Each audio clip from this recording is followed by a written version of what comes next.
dissimilatory and assimilatory nitrate reduction. There's also dissimilatory and assimilatory sulfate reduction. Again, with dissimilatory, you're using the sulfate in this case as a terminal electron acceptor, and with assimilatory, you're basically using the sulfate to make proteins, specifically sulfur-containing amino acids that would be incorporated into the proteins. So here's our diagram, and again, we've got a sulfate shown here, and under either aerobic or anaerobic conditions, that sulfate can be assimilated to organic sulfur. And again, organic sulfur means that it can be incorporated into amino acids that can then be used to make proteins. The organic sulfur can then be mineralized to sulfide. And so we smell that a lot. If you ever smell an egg rotting, rotten egg smell of hydrogen sulfide is pretty common. The sulfide can then be oxidized to elemental sulfur, and then further oxidized to sulfite and sulfate by a variety of different microorganisms. And so they're all listed here, the sulfur oxidizing microbes that we find in all kinds of environmental conditions, in fresh water and soil and so forth. And so the sulfite can further be reduced to sulfide. Elemental sulfur can be reduced to sulfide through sulfur reduction processes. And here's some sulfur reducing bacteria listed here.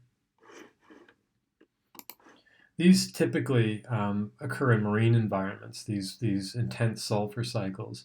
And so, as you saw in the previous diagram, in freshwater environments, often the carbon cycle is pretty dominant. But here you see, but in marine cycles, the sulfur cycle is pretty dominant. And so in this particular case, here's our sulfate coming in, and sulfate reducers can grab that and essentially use this as an electron acceptor to make hydrogen sulfide. And then the hydrogen sulfide, which is pretty toxic, can be grabbed by sulfide oxidizers. And the sulfide oxidizers can eat this in the same way you and I might use reduced sugars. And then ultimately they make sulfate, and then you get a nice little cycle here. And again, you can see the sort of the gradients that would need to be in place. This concept is already brought up, but eutrophication is the addition of nutrients in high abundance to a water source, causing blooms of microorganisms that can foul the water in many ways. One particular way is they can sap the oxygen and really kill higher animals. And so eutrophication happens again when a farm fertilizer leaches off into a water source, or having a water source close to a pig farm, or all kinds of things. And so anyway, but a lot of times it's phosphate, but not always. But something added stimulates microbes to blooms. Here are these pristine lakes, and so I think this was actually done experimentally in these pristine lakes. Here's what the lake normally looked like, and this is a sister lake here next to it. And this thing has been undergone eutrophication. And so now this thing looks like just a big bowl of pea soup, whereas this is a nice crystal clear blue water that has very low nutrients. So we would call this an oligotrophic lake, and this would be a eutrophic lake. And so the problem is obviously that higher animals would have a hard time living in this, because eventually the oxygen would be depleted by all the microbial activity.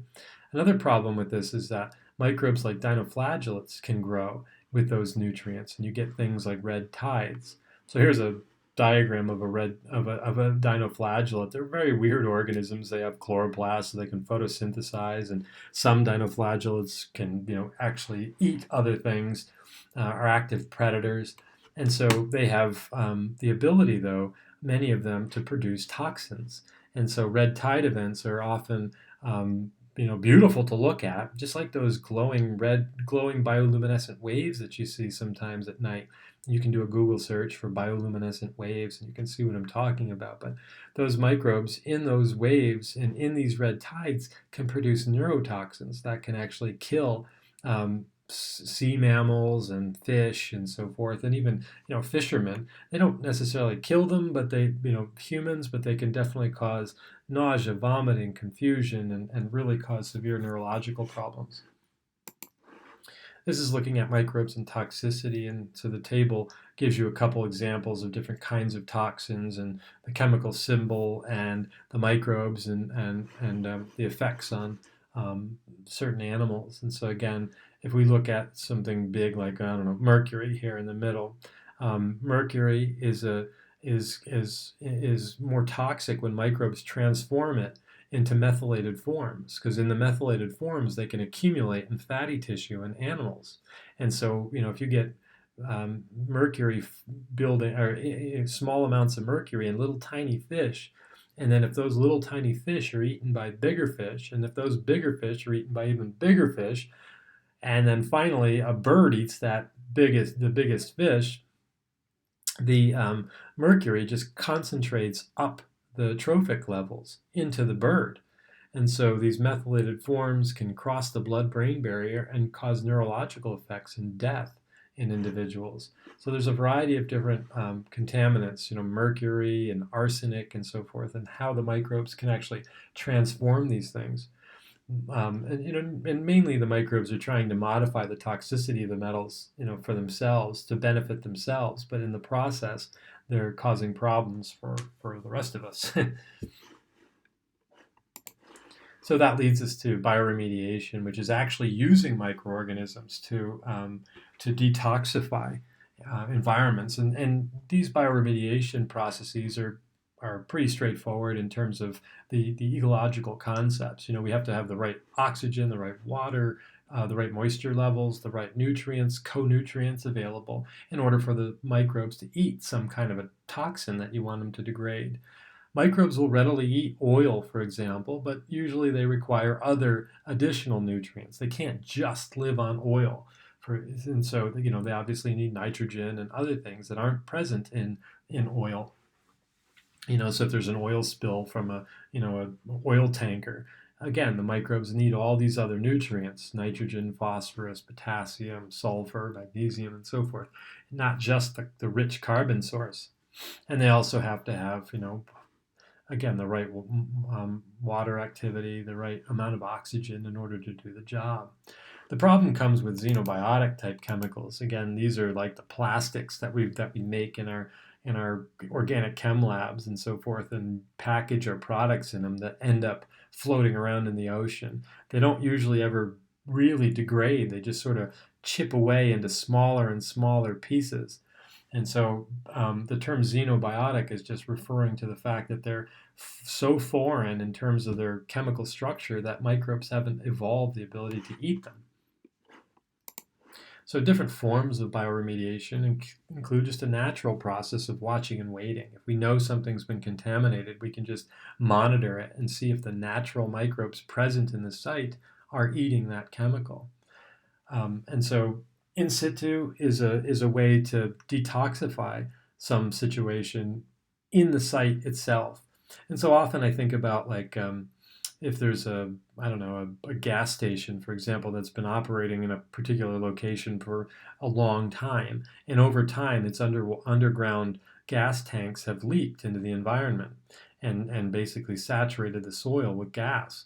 So one thing you can do is something called bioventing, or you can even add microbes. But in bioventing, you can just plumb the soil with pipes that can infuse air into the ground, and then that extra addition of oxygen can help stimulate the microbes to eat the gasoline, and basically just convert it into CO2 and simple forms of carbon. You can do a bioaugmentation thing if the natural microbes don't work. So that means you can add microbes that you've engineered to eat gas or whatever the contaminant is.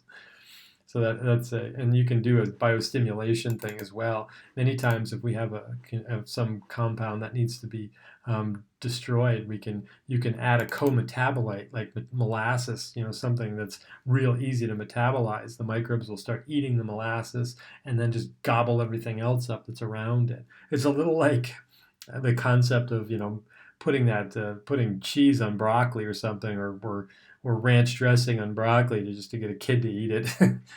And so biosparging is the same as venting, but the contamination is typically in the dissolved phase, not just in the soil. So it may actually, in biosparging, that may have actually penetrated the subsurface water source or something like that. Another in situ approach is a barrier approach, and I'll show you that.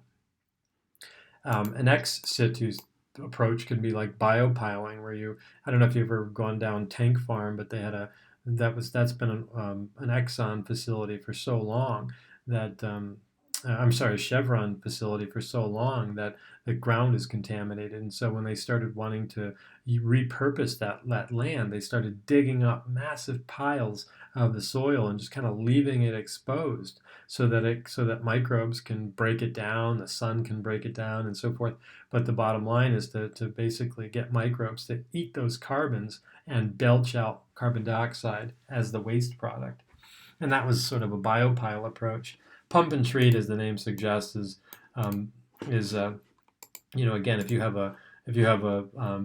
some kind of a toxin that can be pumped out of a site, and you can do that in with oil, for an oil spill. You don't have to just do an in situ thing where you try to break up the oil and whatever and use microbes to eat it in the location that it's at. You can actually suck the oil out with pumps and then treat it somewhere else.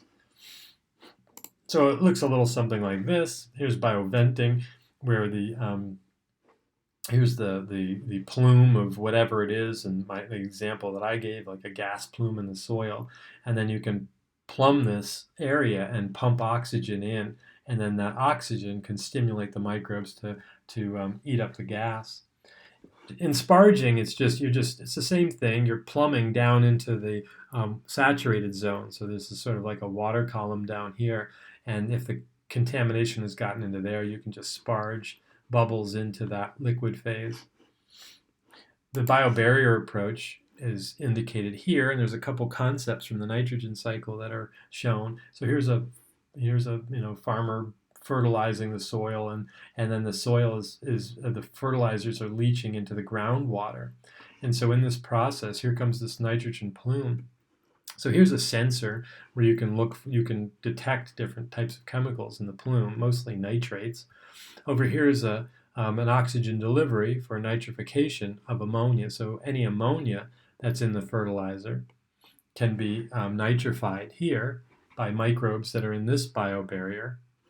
And then you can deliver reductant, some electron source that will facilitate denitrification of the nitrate that results. So if there's any ammonia here, the ammonia can be nitrified to nitrate, and then the nitrate can be denitrified to nitrogen gas. And so at the end here, most of the nitrogen gas will percolate out, and you end up with cleaner water, cleaner groundwater. And here's some biopile examples. And again, I mentioned this was going on in Tank Farm Road last year, but they've finished the projects. But anyway, just giant piles that they were building. And then these things are just injecting the piles with oxygen or whatever they would need to facilitate enhancing the degradation of whatever chemical that they're trying to clean up. And again, here's the pump and treat. Again, there's some polluted groundwater. You can pull it out, hold it, treat it, and then put it back in. And then here's the key term here is biomagnification, and that speaks to what I said previously. So imagine, here's some nasty company pumping out mercury into the environment, and the mercury can then get into the water, get into the soil. Microbes can methylate that mercury, and then in this methyl form, the mercury can actually move up the food chain into fish and then ultimately into higher level predators. And so this predator will then get all the mercury from everything that it's eaten below it, concentrated in its tissues. That's biomagnification. Microbial ecology has evolved greatly in the last 20 years. Since I started doing this stuff, and mostly because we now have molecular tools to study this, and we can ask really big questions. What microbes are present, and what's the compositional breakdown? We've even started to be able to understand what the microbes are doing using the molecular approaches. And so some of the techniques that are available to us are the ability to determine numbers and types of microbes through plating, direct viable counts. We have different staining techniques that allow us to look under a microscope and say who's alive and who's dead. Enrichment techniques in which we use specialized nutrient media to specifically grow certain kinds of microbes from a soil and study them. And then when microbes don't grow under the test conditions, we can assume that they might just be dead, or they could be VBNC, viable but non-culturable. So this VBNC state is when the microbes are metabolically active, but not wanting to grow on your artificial nutrient media. And so we can study these types of microbes as well. But we've got a whole bunch of, and I'm not going to get into it right now, but molecular techniques. And these are things that if you take my wine micro class, you'll see some of these molecular techniques. And if you take molecular biology with me or one of the others, it's Bio 475. We do a lot of the molecular stuff too. And same with other courses that I teach. But the molecular techniques allow us to look for DNA signatures and protein and messenger RNA signatures. And then we can actually study the identity and metabolism of the different microbes that are in a soil sample without having to culture them.